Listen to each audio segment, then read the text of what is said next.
Hola, buenas tardes a todos y bienvenidos al apartado 5 de la unidad 4. En este apartado vamos a hablar de Egipto, vamos a hablar de la segunda civilización fluvial, una civilización que tuvo como el hilo conductor de este tema es las civilizaciones fluviales, aquellas civilizaciones antiguas que se desarrollaron junto a unos ríos. Bueno, pues en primer lugar, en este apartado vamos a hablar del Nilo, ¿vale? Que es el río más importante, el río más largo del mundo. Y bueno, pues es el río que permitió el desarrollo de esta civilización. ¿De acuerdo? En la segunda parte de este vídeo nos vamos a centrar en la evolución política, en la evolución histórica de la civilización egipcia. Bien, en primer lugar vamos a hablar de el Nilo. Bueno, Egipto está situado, como os decía, la civilización egipcia nace hace 5.000 años y se desarrolla en el en el noreste, disculpadme, del continente africano, ¿vale? En la esquina superior, de la derecha, ¿vale? Tendríamos el territorio de Egipto. Bueno, al norte de Egipto tenemos el mar Mediterráneo, al este tenemos el mar Rojo, la península del Sinaí, ¿vale? Y en la parte del oeste tenemos un desierto de Libia. Tenemos el desierto de Libia. Esto significa que Egipto está situado en una zona muy desértica, muy árida, con escasez de lluvias, pero que, bueno, pues el transcurso de ese río, el río Nilo, permitió que a sus orillas se desarrollara esta civilización tan importante en la antigüedad. ¿No? Em, el Nilo, como podéis ver en este mapa, territorio de al norte, ¿vale? El sentido del río se hace en el lago Victoria y bueno, escurriendo de esos ríos en temas anteriores, bueno, pues hay algunos ríos que cuando arrastran sedimentos, tierra, van formando una superficie, una especie de forma que se conoce con el nombre de delta. Bueno, en Egipto ocurrió lo mismo. El Nilo tenía una particularidad y es que, bueno, pues en las orillas del Nilo se generaban unas tierras que se llamaban tierras negras. Se generaba un barro oscuro que dio la casualidad que era muy fértil, ¿vale? Este río arrastra muchas partículas, mucha arena, muchos elementos orgánicos y estos elementos son muy buenos para poder desarrollar la agricultura. Estos aumentan mucho la fertilidad de la tierra.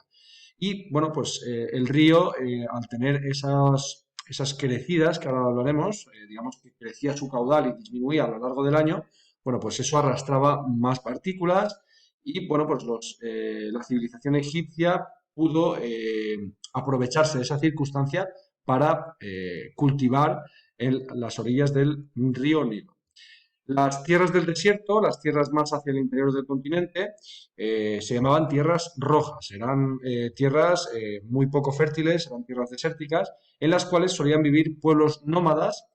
Y bueno, pues en algunos lugares también encontrábamos algunos oasis que tenían localizados, ¿vale? Y ya estuvimos hablando de lo que significaba nómada. Nómada, bueno, pues cuando estuvimos hablando del paleolítico, los seres humanos lo que hacíamos era ir de un lugar a otro siguiendo la caza, ¿vale? Por lo tanto, en los lugares más hostiles para la vida, en los desiertos, los lugares más complicados para desarrollar una vida, bueno, pues la civilización tiende a moverse constantemente, ¿de acuerdo? Bueno, pues en el interior del continente, en estas zonas desérticas, que también pertenecían a Egipto, bueno, pues la población era de carácter nómada, se trasladaba constantemente, ¿vale? El Nilo era la fuente de vida de Egipto, era el elemento, era el que abastecía de agua, pero también además servía como una vía de comunicación. Ya hemos hablado que los ríos tienen muchas utilidades, ¿vale? Pero en esta época antigua, bueno, pues las utilidades eran básicamente para abastecer de agua, las utilizaban para regar y también como una vía de comunicación. A través de unos barcos, bueno, pues comunicaban las ciudades del sur de Egipto con las del norte. ¿De acuerdo? Podían mandar productos, podían comerciar entre ellas, etcétera. Bien, una vez visto esto, vamos a analizar cómo funcionaba el río. El río tenía bueno, pues tenía una manera de pasarse a lo largo del año, ¿vale? Digamos, había unas fases en las cuales el río crecía mucho su caudal, su cantidad de agua aumentaba, que solía coincidir de junio. en el cual, bueno, pues las lluvias que se provocaban en esa época del año, pues hacían que el hace como la inundación, subía mucho el nivel de agua, ¿vale? Y esta que daba las orillas, ¿cierto?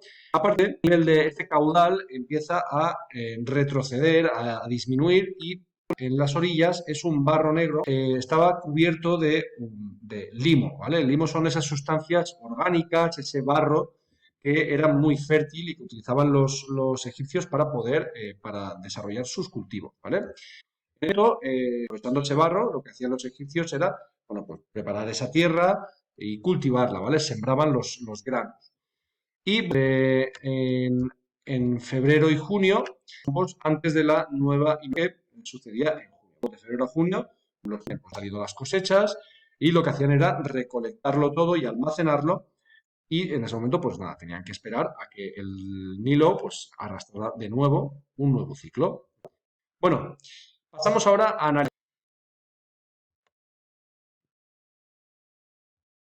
Como podéis ver en este texto, algo parecido a lo que estuvimos viendo en Mesopotamia, ¿vale?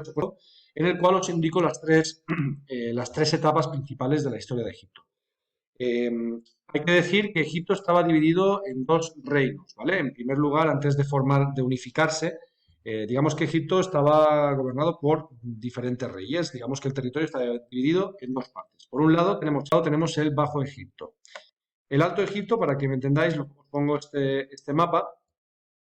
Y en la parte del sur podéis ver que aquí el delta del Nilo se le llamaba el Bajo Egipto. Eran dos zonas muy diferentes. El Bajo Egipto era una zona más verde, donde había más humedad, donde se podía cultivar más fácilmente. Mientras que el Alto Egipto, bueno, pues la vida solamente se podía desarrollar, como podéis ver, en las zonas de las orillas del río Nilo. ¿De acuerdo? Bueno, pues esas dos zonas, en primer lugar, en la época predinástica que se suele llamar, el Egipto estaba dividido, tenían dos reyes diferentes, hasta que de repente llegó un rey que consiguió unificar tanto el Alto como el Bajo Egipto. Este primer rey unificó en el año 3100 los territorios y se convirtió en el primer faraón, ¿de acuerdo? Este es el número uno, de hecho conocemos todos los faraones de Egipto gracias a una serie de listados de reyes con los nombres de cada uno de los faraones. Y bueno, pues este consta como el primero de los faraones de una larga serie de faraones de la historia de Egipto. Bueno, pues a partir del nacimiento, de la unificación llevada a cabo por este faraón, por el faraón Menes, se empiezan a desarrollar las diferentes etapas. La primera etapa fue el imperio, la conocida como el Imperio Antiguo, que como podéis ver se desarrolló entre 1100 a.C. hasta el año 2200 a.C. ¿Vale? Es una etapa muy larga. Y bueno, ¿qué ocurrió durante esta primera fase? Bueno, pues se establecieron las bases y de la sociedad egipcia. Esto quiere decir que se empezó a gestar los primeros elementos, las primeras instituciones egipcias, empezaron a desarrollar las principales deidades, los dioses, etcétera, ¿de acuerdo? Por tanto, el faraón era considerado como un dios, ¿vale? Bueno, y a lo largo del resto de las etapas, el faraón se le consideraba como un dios y tenía un gran poder político y religioso. Cuando estuvimos hablando de Mesopotamia, recordad que el rey de Mesopotamia era considerado un rey, ¿vale? Tenía un gran poder político, pero no era considerado un dios, era considerado un interlocutor, era una especie de sumo sacerdote, ¿vale? Era la persona encargada de conectar con los dioses, o hablar con ellos, comunicarse con ellos, ¿de acuerdo? Pero, sin embargo, en Egipto la figura del faraón va a tener una más alta consideración, se le va a considerar un verdadero dios, ¿vale? En este momento, en el Imperio Antiguo, se van a realizar las grandes construcciones que todos conocéis, ¿vale? Las construcciones de las pirámides de Giza. Y bueno, como si esta primera fase se desarrolló entre el 3100 a.C. y el año 50 a.C. ¿De acuerdo? En la segunda fase estaríamos hablando del Imperio Medio, ¿vale? Que se empieza en el año 2200, digamos que esto forma parte del Imperio Antiguo, pero en el año 1200 y el año 2050, digamos que empiezan a haber guerras, enfrentamientos internos, los sacerdotes, que habíamos dicho que en la sociedad egipcia tenían un gran poder, empiezan a arrebatar ese gran poder al faraón y bueno, pues se empieza a gestar una etapa un poco complicada que va a poner fin al Imperio Antiguo.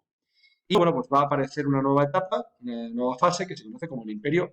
Esta fase se va a desarrollar entre el año 50 hasta el año 1580 antes de Cristo, ¿de acuerdo? ¿Qué ocurrió en esta etapa, en el Imperio Medio? Bueno, pues el Imperio Medio, el rey, el monarca, aumentó todavía más su poder, ¿de acuerdo?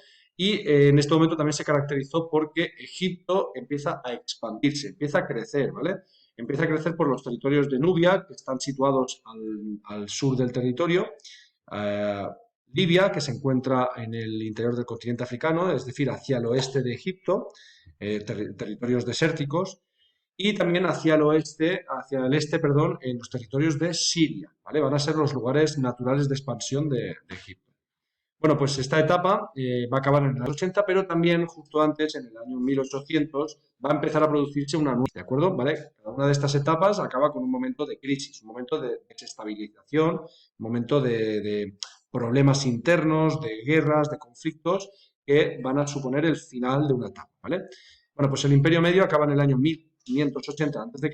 y se inaugura la última fase, que sería el Imperio Nuevo, que como podéis, la fase más, que más tiempo duró, ¿vale? Comenzaría en el año 1580 y el año 31 a.C. Sin embargo, esta etapa se va a caracterizar porque a partir del año 1100 antes de Cristo van a llegar muchos extranjeros, como por ejemplo los persas, los asirios, los griegos y finalmente los romanos, que van a controlar este territorio. Digamos que la última fase, desde el año 1100, el control efectivo de este territorio va a estar en manos de potencias extranjeras. ¿De acuerdo? El Imperio Nuevo se caracteriza por una época de esplendor. En esta primera etapa era una etapa de esplendor en la cual Egipto conquistaría territorios como por ejemplo Libia, Siria y bueno, pues también coincide con la invasión de muchos de estos pueblos extranjeros que finalmente acabarán con todo el territorio egipcio, ¿vale? El final del Imperio Nuevo se daría en el año que coincide con la llegada del emperador Augusto, el primero de los emperadores romanos, que vencería a Cleopatra y Marco Antonio en la batalla de Actium, ¿de acuerdo? Bueno, pues hasta aquí el vídeo de hoy. Espero que os haya servido y nos vemos en clase. Un saludo.